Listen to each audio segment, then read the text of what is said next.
Olá, bem-vindo ao nosso programa Questão de Ordem. Hoje o programa é de estreia com dois renomados jornalistas baianos.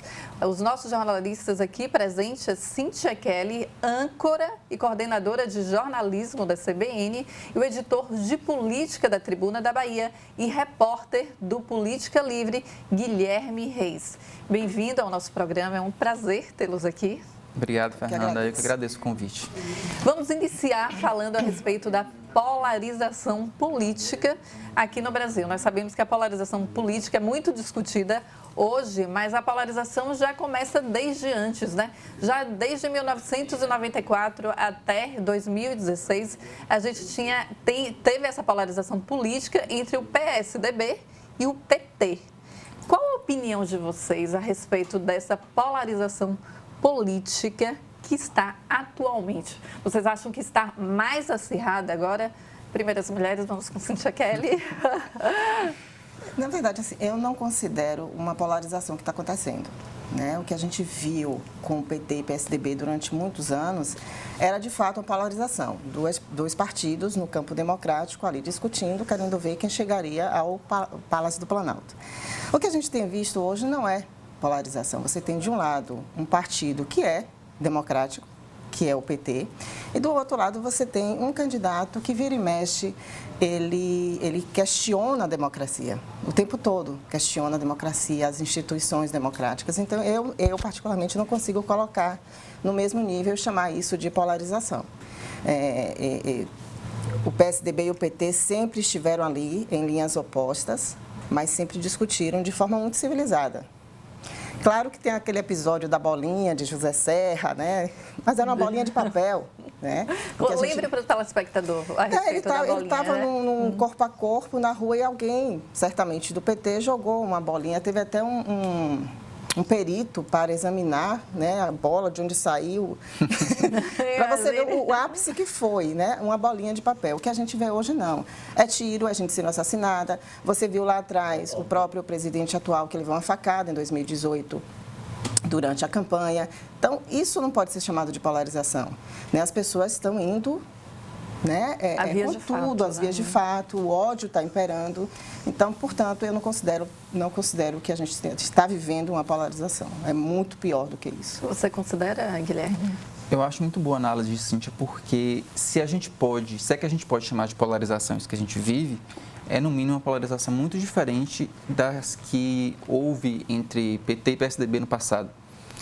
Porque, de fato, a gente não vê como a gente via antes, um debate de ideias e de projeto para o país, né? O PSDB tinha as ideias, né, para as áreas principais, saúde, educação, economia. O PT também tinha, e eles divergiam nesse ponto, e as eleições e a campanha sempre foi marcada por esse embate de ideias, né? Embora houvesse em algum momento algum outro candidato descesse um pouco o nível, né? E hoje, de fato, o que a gente vê de um lado, as pessoas que se decepcionaram com Bolsonaro e os petistas se aglutinando para votar e derrotar Bolsonaro, e aqueles bolsonaristas mais ferrenhos se mantendo ali naquele polo que estão desde que Bolsonaro aí se anunciou como candidato lá em 2016, 2017.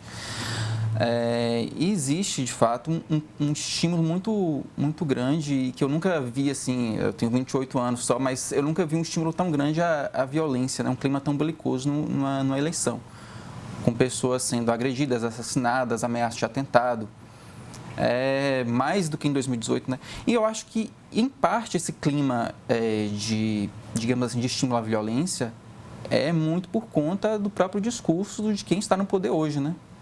Que é um discurso pró-armas, é um discurso sem... estímulo, né? Eu acho que existe, sim. Talvez não um estímulo explosivo, mas um estímulo que foi se construindo ao longo do tempo, né? De ataque à instituição, de uso de palavras de baixo calão à torto e à direito nas redes sociais, em entrevistas. Eu acho que a palavra de um presidente ou de um líder político, principalmente num país como o nosso, historicamente marcado pelo populismo, tem um impacto muito grande sobre a militância. A gente estava até discutindo, falando sobre isso antes de começar aqui o programa, sobre como que a militância de um candidato e de outro, em algum momento, se encontram no extremo radicalismo. e na incapacidade de pensar racionalmente e de priorizar projetos para o país, para tirar o país dessa crise econômica que a gente vive, nessa crise educacional que a gente vive há décadas, a saúde pública abandonada, a segurança também nem se fala. A gente só vê, assim, em se tratando de militância, nessa militância mais radical, esse apelo a discursos radicais, um apego à personalidade de cada um dos candidatos, como se fossem salvadores da pátria, que, na verdade, aparentemente não estão dispostos a dialogar ou, de fato, a construir um projeto propositivo para o país, né, para o futuro do país. Engraçado que eu entrevistei o ex-ministro da Educação, Fernando Haddad, durante a pandemia, e ele usou alguns termos que você utilizou hoje aqui no programa, né? Que Bolsonaro se utiliza como salvador da pátria e ele usa o caos para incentivar essa polarização, que Cíntia já não considera polarização. Agora, meu questionamento é o seguinte, eu estava lendo um historiador e um cientista político, ele diz que a polarização política chega a ser burra, porque nós estávamos conversando a respeito do militante, que há muito esse embate entre os militantes. Eu vi até uma postagem de Cíntia que eu comentei, que ela falou, como é difícil conversar com militante. Ou seja, tanto militante da esquerda quanto militante da direita. Então, às vezes, há uma certa desqualificação, você como jornalista político, que se vai conversar com um militante, você acha que o militante chega a desqualificar a sua opinião em defesa do candidato dele? Chega, porque como a gente está vendo assim, né, e a polarização é a consequência disso, né, esse radicalismo que a gente vê, é uma incapacidade e uma falta de disposição também para o diálogo, para ouvir o diferente, para aceitar o diferente. E isso não está só no campo da direita, mas está na esquerda também. Está com a outra roupagem, com ideologias supostamente diferentes, mas o radicalismo está em todos os lugares. Eu vejo um pouco assim de racionalidade, de ponderação entre aquele eleitor que vai votar, que procura uma terceira via, né? Ou que vai procurar talvez o Ciro Gomes, embora o Ciro... Mas, tanto nesses dois polos, assim, o Lula e o Bolsonaro, a gente tem pessoas extremamente radicais e que não estão abertas a dialogar. Qualquer argumento que você dê vai ser desqualificado, por mais racional que seja. E você, Cíntia, qual a sua opinião? Porque, assim, tem uma diferença. Eu acho que tem um eleitor, o bolsonarista, que é aquele militante que é raiz, e tem a pessoa que vai votar em Bolsonaro porque não consegue enxergar uma outra opção ou porque vem para aquela questão do voto útil. Eu vou votar em Bolsonaro para ver se a gente mata essa eleição no primeiro turno ou leva para o segundo turno, mas às vezes até querendo votar num Ciro Gomes, em Simone Tebet, porque eu já ouvi gente falar assim, eu não vou votar nela porque eu sei que vai ser voto perdido, então eu vou para tentar derrubar A ou B. E isso é uma coisa. Outra coisa que você falou assim, é difícil, né, o jornalista falar com o militante. Conversar com o militante. Eu lembro que eu vi uma postagem sua, você isso. Falando, é difícil conversar com o militante, tanto da direita que a gente quanto percebe da também, esquerda. Fernanda, qualquer coisa que você fale, por exemplo, eu uso muito o Instagram e sempre eu vejo ali alguém botar sua petista, sua netista, sua bolsonarista. Eu fiz, gente, decida o que é que você acha que eu sou, porque realmente ser os três fica difícil. Aí você percebe o quanto é irracional realmente. Essa galera mesmo que é militante. E outra coisa que eu acho, desculpe, Guilherme, é quando a pessoa vem argumentar com você e fala, é minha opinião. Ali ela já acabou, encerrou o discurso. A discussão ela não quer nem ouvir. É a minha opinião, tá? Beleza. É a sua opinião, então fique com ela e ok, a gente não conversa mais. Quando não passa com agressão, né? Pois é muito difícil a gente furar essa bolha e tá muito chato. Muito chato. E esse pessoal, ele sempre te joga num dos polos, né? Porque se você expressa uma opinião com um viés minimamente crítico em relação a um lado ou outro, ao Bolsonaro ou a Lula, você automaticamente é jogado para o outro lado. Então, se você critica Lula, você é bolsonarista. Se você critica Bolsonaro, você é lulista. Você não pode simplesmente, ser outra coisa. Isso é um fenômeno muito interessante também que eu vejo, assim. Como eu trabalho em rádio, além da CBN, eu trabalho na Massa FM, e é microfone aberto o nome do programa, e as pessoas realmente ligam. E tem muito bolsonarista que liga. E, assim, tudo... Mais do que petista? Bem mais, infinitamente mais. E todas as coisas que Bolsonaro fala que você olha assim, é equivocado, é errado, qualquer ser humano falaria isso, mas a pessoa que liga fala, não, ele está certo. É assim, se ele falar assim, eu vou matar 1 milhão, a pessoa liga e fala assim, ele está certo. É uma coisa assim que eu fico, parece que capturaram o cérebro de muita gente. Porque sequestraram, porque não é possível, sabe? Então, quando a gente viu o escândalo da Caixa Econômica, né, o presidente da Caixa sendo acusado de assédio, desculpa, eu já estou mudando de assunto, viu, minha gente? Mas só acusado de assédio, ligaram para falar, não, calma, vamos esperar. Sempre ponderando, nunca... Mas se fosse o outro lado, que tivesse alguém, é um petista, certamente diria, não, vamos jogar para os leões. Então, é um negócio... Está insano, o mundo está insano, a política está insana. E vocês falando aí disso, que sempre atacam, eu me coloco também nessa situação, porque às vezes, durante a pandemia, eu fiz muita live, né? E fiz live com Fernando Collor, com Fernando Haddad, com Magno Malta, extremos, né? Todos extremos. E às vezes eu tinha até que no outro dia, depois da minha live, ter que trancar o meu Instagram, porque as perguntas que eu fazia para Fernando Haddad, aí já me atacavam dizendo que eu era bolsonarista. E depois as perguntas que eu fazia para Magno Malta, já me atacavam dizendo que era petista. Eu falei, meu Deus, tá complicado, né? A gente não pode nem opinar. E um fato interessante, que eu entrevistei Fernando Collor, e aí eu questionei a ele. Na época da sua gestão, o senhor, quando foi presidente da República, como o senhor tratava os jornalistas? Aí ele me disse, eu falei, porque o Bolsonaro chegou até a mandar um jornalista calar a boca. Qual a opinião do senhor? Ele falou, nem de longe eu tinha esse tratamento com os jornalistas. Qual a opinião de vocês a respeito do respeito com o jornalista neste cenário atual na política? Agora, ele acho que faltam com a verdade, né? Porque ele chamava jornalista de filhotinha, ou filhotinha. Tipo, filhotinha, tá pensando o quê, querido? Pode me chamar de filhotinha? Ele teve alguns casos. Ele tem os arrobos dele também. Acho que não é... Ninguém acho que chegou ao nível de Bolsonaro. Por isso que ele falou, nem de longe, né? Até o próprio Lula é uma figura que é terrível com a imprensa. Até para falar é muito ruim. Aqui mesmo na Assembleia, quando ele esteve aqui, o presidente era Ângelo Coronel, que fez uma homenagem, na época que Coronel que precisava da militância petista, e até usou camisa de Lula, né? Enfim. Tanto eu quanto o João Brandão, que hoje está na TV Aratu, nós saímos correndo mesmo para ver se falava com o Lula, tentando furar o cerco para ver se a gente conseguia, e nada. Então, assim, ele sempre se colocou no pedestal, fala o que quiser, faz aquele discurso sem a gente poder fazer nenhum tipo de pergunta. Então, assim, para mim também é uma forma agressiva de tratar a imprensa, a partir do momento que essa imprensa não pode cumprir o seu papel, que um dos papéis da gente, claro, que é perguntar e reportar. Então, para mim também, é claro que eu não vou colocar no mesmo patamar, jamais vou colocar no mesmo patamar de Bolsonaro, porque nunca aconteceu o que a gente está vendo. E não só essa questão de calar a boca, a questão da Patrícia Campos Melo, que ele fez com ela, ao furo de reportagem, ao furo dela, assim, de forma jocosa, né? Falando de forma pejorativa, horrível, baixa. Então, assim, isso a gente nunca viu e eu gostaria muito que a gente não precisasse mesmo presenciar esse nível de encontro entre a imprensa e os poderes constituídos. Eu concordo com Cíntia, eu concordo. Acho que, eu não sei se houve alguma época no Brasil em que a relação entre imprensa e o poder executivo, né, o governo foi assim muito amistosa, né, foi uma relação amigável. Na época que Lula foi presidente, eu ainda não era jornalista, mas o que eu leio hoje a respeito da relação da imprensa com o governo Lula é que era uma relação muito, muito difícil também.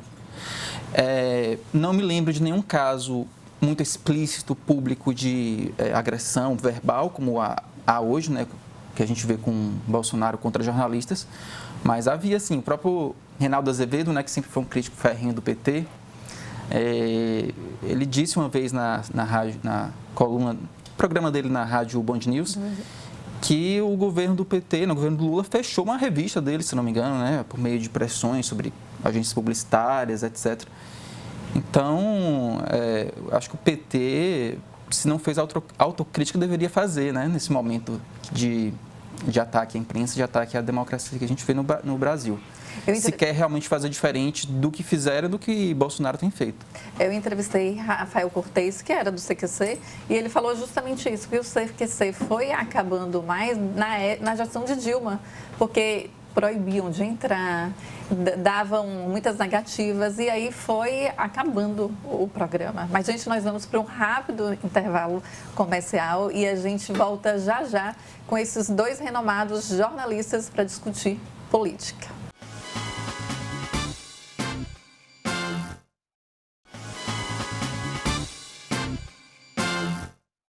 Voltamos com os dois jornalistas políticos aqui no nosso programa Questão de Ordem, Cíntia Kelly e também Guilherme Reis. Bem-vindos novamente. Obrigado, Fernanda. Vamos voltar agora para o cenário estadual. No primeiro bloco, a gente falou muito sobre o cenário federal. Vamos falar agora sobre o cenário estadual. Vocês acreditam que essa polarização, que Cíntia não considera como polarização, irá ser mencionada que eu digo, será associada aqui na Bahia? Vai ser essa disputa dos bolsonaristas contra os petistas? Porque nós temos o candidato Roma, que é o candidato de Bolsonaro, nós temos Jerônimo, que é o candidato de Lula, e temos o candidato independente, que é ACM Neto. Diz ele que é do povo, né? Não é independente, é só do povo. Qual a sua opinião, Cíntia, a respeito disso? Essa polarização, quem vai tentar trazer é o próprio PT, né? Quando ele coloca ACM Neto como candidato de Bolsonaro. É isso que o PT tem feito, é o discurso do PT. É que, inclusive, ele perdeu, né? Que foi proibido, ele não pode mais associar, né, o nome. Mas a gente sabe que a lei existe, deveria ser cumprida, mas ela é muito burlada e o tempo todo, sobretudo em campanha. A gente sabe disso. Né? É a mesma coisa, só um parêntese, porque a gente fala pré-candidato, aí eu costumo dizer a Justiça Eleitoral pedindo para ser enganada, porque a gente sabe que todo mundo está na campanha, não é pré-campanha coisa nenhuma, todo mundo aí é candidato, né? Todo mundo rodando 9 cidades, né? No final de semana, 10 deputados fazendo isso, enfim. Mas qual foi a pergunta? Porque eu me perdi. Ah, a polarização. A polarização se vai afetar aqui na Bahia. Se a polarização federal vai ver com a polarização estadual? Vai afetar porque é aquela coisa, o PT vai tentar fazer com que as pessoas achem que a ACM Neto é o candidato de Bolsonaro. Embora o candidato de Bolsonaro seja João Roma, que é do PL. Esse é o candidato bolsonarista. Mas, como ele vem em terceiro lugar, talvez a campanha do PT imagine que ele não chegue muito longe, a intenção é simplesmente falar que Neto é o candidato, sim, de Bolsonaro. E por que vai falar isso? Porque Bolsonaro aqui na Bahia tem uma rejeição altíssima, né? A popularidade dele aqui é baixa. Então, eles vão continuar com esse discurso, apesar dessa decisão recente, né, que proíbe essa associação de ACM Neto a Bolsonaro. Qual a sua opinião, Guilherme? É verdade, mas eu acho difícil o PT conseguir colar em Neto a imagem de Bolsonaro, né? Até porque tem o próprio João Roma, que é um candidato assumidamente bolsonarista, que tem se colocado dessa maneira. E esse discurso do PT existe, mas eu também não sei, eu tenho dúvida se eleitoralmente vai surtir efeito, né? Eu acho que é mais fácil o PT conseguir colar em geral na imagem de Lula e ter assim, uma alavancada nas pesquisas, como inclusive as pesquisas já mostram, do que tentar derrubar a ACM Neto associando a ACM Neto a Bolsonaro. Até porque a ACM Neto foi muito hábil, né? Pelo menos eu acho, tem sido muito hábil, em não ter se mantido muito próximo a Bolsonaro nos últimos tempos, né? Pelo menos nos últimos 2 anos, inclusive fazendo críticas, né? Fazendo críticas a Bolsonaro durante a pandemia, por exemplo. Então, acho que o PT vai tentar, mas vai ter essa dificuldade de conseguir. Qual a opinião de vocês a respeito do pré-candidato João Roma, que é o candidato de Bolsonaro? Vocês acreditam, Cíntia citou aí, o alto índice de rejeição de Bolsonaro aqui no estado da Bahia. A gente sabe que tem um alto índice de rejeição e que Lula tem um alto índice de aprovação. Vocês acham que a candidatura de João Roma pode atrapalhar o pré-candidato ACM Neto? As pessoas deixarem de votar, por exemplo, em ACM Neto para votar em João Roma? Qual a opinião de vocês a respeito disso? Vocês acham que as pessoas vão partir para o voto útil? de votar mesmo em ACM-Neto porque querem tirar o PT? Qual a opinião? Porque a ACM-Neto está disparado nas pesquisas. Acho que é esse inverso mesmo. Eu acho que a possibilidade de esvaziar a candidatura de João Roma para... aí eu falo do voto antipetista mesmo. Aquelas pessoas que querem João Roma, que querem Bolsonaro, mas sabem que Roma não vai chegar lá. Né? Pelo menos é o que mostram as pesquisas, e aí pode migrar esse voto para a ACM-Neto justamente para não ter a continuidade do governo petista. Eu acho que pode acontecer isso. Não necessariamente vai acontecer, mas pode acontecer isso. É verdade, mas e por outro lado tem o eleitor mais radical de Bolsonaro, que na minha opinião é difícil. Eu não sei se o eleitor muito radical de Bolsonaro vai sair de Roma, que é o candidato oficial de Bolsonaro, para votar em ACM-Neto. É uma possibilidade, uma tese também que eu tenho em mente. Vocês acreditam que terá segundo turno aqui no estado da Bahia? Espera aí, minha bola de cristal. Qual a opinião de vocês a respeito? Assim, é tudo tão imprevisível. As eleições na Bahia são tão imprevisíveis, né? Quando a gente olha as pesquisas e o resultado das eleições, e a gente acaba não tendo nem a coragem de opinar, fazer um prognóstico em relação às eleições. Porque aí você tem uma pesquisa que acabou destoando de todas as outras, que foi a mais recente, do Jornal à Tarde, que aí trouxe uma diferença entre Neto e o Jerônimo de 7 pontos. Né? Tudo bem que é muito controvertida essa pesquisa, a forma como foi feita. Que, inclusive, né, teve que ser suspensa, né, judicialmente. Aquela coisa, foi suspensa, mas todo mundo já sabe a pesquisa. Foi super célere, né? Super célere a decisão do Tribunal Regional, porque todo mundo já tem essa informação. E quem é de partido vai jogando a informação, seja pelo WhatsApp, seja de outra forma. Dissemina, né? Mas, enfim, veio essa pesquisa, que eu tenho as minhas ressalvas em relação a ela. Quais são suas ressalvas? A forma como ela é feita, né? A forma como foi feita. Você tem um questionário que você... A informação que eu tenho é que você pegou esse questionário e enviou para 1.683 pessoas, e essas 1.683 pessoas responderam. O restante que recebeu e que votou, como eu votei 2 vezes, meu filho votou 4, por exemplo. Foi? A informação que eu tenho é que isso não é computado. Mas como não é computado? Como é que você não tem essa informação? Como é que uma pessoa pode votar 2, 3 vezes? E aquela história de um IP único? Porque tinha que ser isso, né? Se você vota uma vez, você não pode votar mais naquele computador, naquele celular. Não pode. Então, assim, você pode falar, Cíntia, mas se a pesquisa estiver correta, ok, se estiver correta, parabéns. Mas eu acho que você deixou muita ponta solta e você tem que passar essa informação para as pessoas de um modo geral. Não só para quem está questionando, que é a União Brasil, o partido de ACM-Neto, mas para a população. Porque todo mundo agora vai questionar essa pesquisa. Ela pode estar correta? Pode, mas pode também ser um tiro no pé. Né? E o que me chamou a atenção especificamente também foi o título da matéria. Né? De você falar assim, uma virada, 2 meses para a eleição, como é que você fala em virada no título? Sabe? São coisas tão absurdas, sabe, Fernanda? Porque a gente tem que trazer, porque é uma pesquisa que foi registrada, mas ela acaba destoando de todas as outras, inclusive da que saiu hoje, que é gravado o programa, não é? Mas já vai para amanhã. Pois é, amanhã, então saiu hoje uma pesquisa que mostra a ACM-Neto com 61, se eu não me engano, e Jerônimo 11. Foi isso mesmo. Foi isso mesmo, 61, 11. E um outro que mostra, que foi aqui, saiu do Jornal à Tarde, 37 a 30, algo 39, mais ou menos, né? Assim. Que é uma diferença de 7 pontos, é muita coisa, sabe? Então... É complicado a gente falar qualquer coisa, mas o que a gente tem visto nas últimas eleições é que as pesquisas mostram uma coisa e o resultado da outra é completamente diferente. Qual a sua opinião a respeito das pesquisas? Eu acho que Cíntia está certa. Assim, não, eu acho que a pesquisa, quando é bem feita de maneira correta, ela reflete sim um cenário, né, uma conjuntura que é real. Mas, de fato, quando você tem uma pesquisa a metodologia é questionável ou se apresenta frágil, porque é bem complicado você fazer uma pesquisa de opinião, mandar um questionário para um monte de pessoa que pode votar várias vezes, mas não é pesquisa, né? Acho que nem instituto de pesquisa, nem universidade poderia adotar um método desse como confiável. E quando destoa muito de outras pesquisas que foram feitas por institutos que também têm credibilidade, essa pesquisa que destoa obviamente, na minha opinião, pode ser questionável, sim, o teor, né, o resultado dela.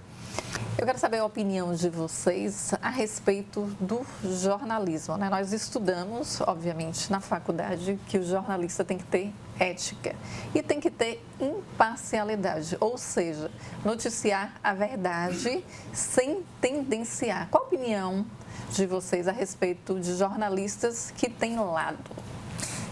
Como é que você se sente? Posso começar, né, Gui? Pode. Eu não acredito em imparcialidade, né, no jornalismo e em nada na vida, porque eu acho que a gente acaba colocando na matéria e os valores que a gente tem. É impossível você não tratar uma questão e você não julgar aquela questão.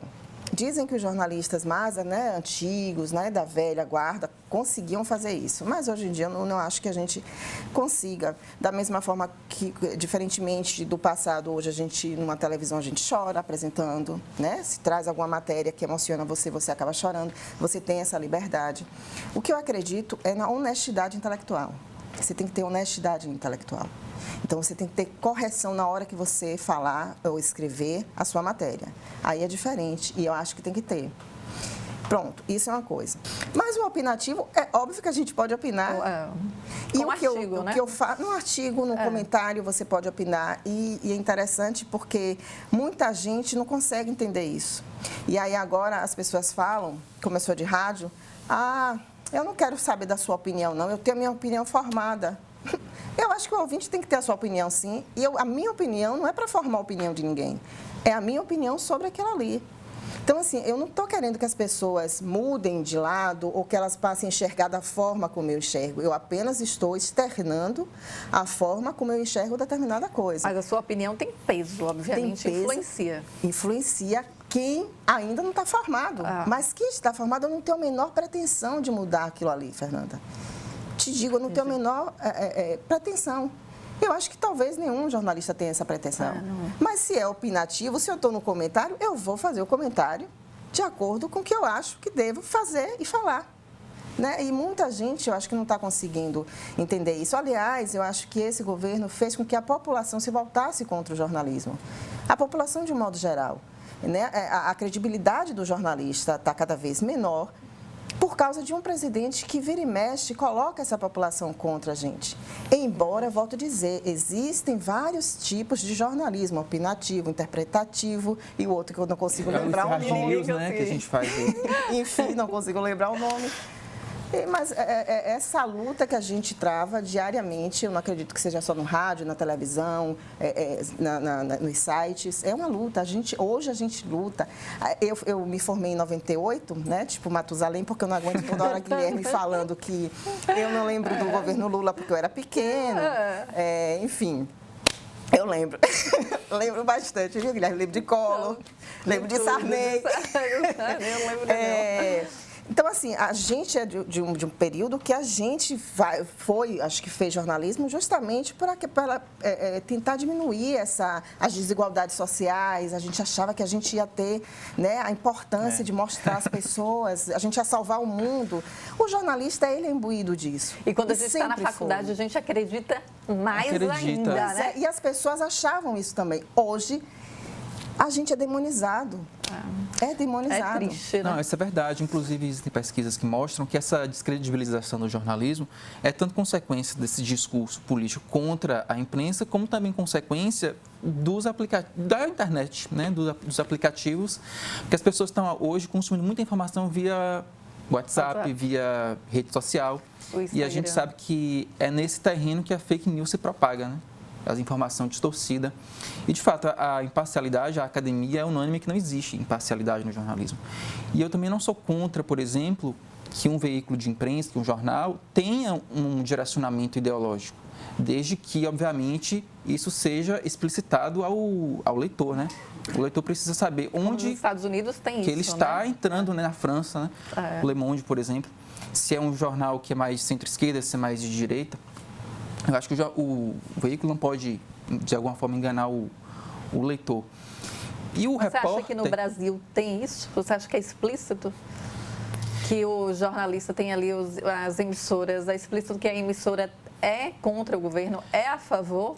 Eu acho que mais ou menos. Assim, no Brasil, pelo menos é o que os teóricos dizem, que não é socialmente aceito, tanto quanto lá fora, que o jornalismo assuma um lado, né, de direita ou de esquerda de maneira muito explícita. Embora a gente tenha, assim, principalmente sites mais independentes, menores, que tenham um direcionamento. Tem o Fórum, tem o Nexo e outros aí que assumem isso. DCM, né? Mas a grande imprensa, não muito, assim. Eventualmente, em alguns períodos específicos, a gente viu o Estadão assumir um lado, assumir outro. Basicamente isso. Mas, por exemplo, o que eu acho meio absurdo que está acontecendo aqui na Bahia, que eu lamento muito, é, por exemplo, a gente ter dois grandes jornais, três jornais, né? Você tem o Correio, a Tribuna, você tem o À Tarde. E desses três grandes jornais, você tem uma À Tarde que está servindo a um senhor, e você tem um Correio da Bahia que está servindo a outro senhor, que na verdade sempre serviu a um senhor, que é a família, né, do prefeito, do ex-prefeito Antônio Carlos ACM Neto.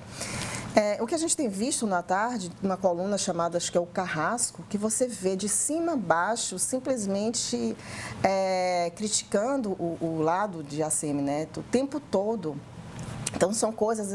E eu acho muito sujo e eu lamento muito, Fernanda, até porque eu já falei nas minhas redes sociais, eu fui de uma época do À Tarde, que o À Tarde era independente, ele era o maior jornal, todo mundo Você ficou muito conhecida no À Tarde, né? Todo mundo que lia o À Tarde acreditava em tudo que saía, porque de fato a gente apurava, a gente ia atrás. E eu não culpo os meus colegas jornalistas de jeito nenhum, porque a gente sabe que tem alguém acima, óbvio, é uma empresa, jornal é empresa. Mas eu lamento muito tá panfletário, tanto o À Tarde quanto o Correio, que também tem a sua coluna, que é para detonar o lado do PT, o lado do governador Rui Costa. Só quem perde é o leitor e a gente também sente muito jornalista. Que acaba nem acreditando no que está lendo, né? Que isso. Gente, infelizmente o nosso tempo acabou, mas eu quero agradecer muito a presença de vocês, porque o nosso programa de estreia, para mim, foi excelente, com dois renomados jornalistas aqui discutindo sobre a política. O nosso programa vai ao ar sem cortes e falando sobre a política nacional e estadual. Eu quero agradecer vocês, Cíntia. Eu agradeço. Eu não sei se eu fico feliz ou lamento que não vai ter corte, né? Porque eu falo mesmo, é terrível isso. Mas eu que agradeço o convite e sorte, sucesso e vida longa, é questão de ordem. Obrigada. Eu que agradeço o convite, fiquei muito feliz, viu? Obrigado e sucesso para o programa, que está começando agora. E vocês voltarão mais vezes aqui com a gente. Volto sim. A gente fica por aqui. Até o próximo programa.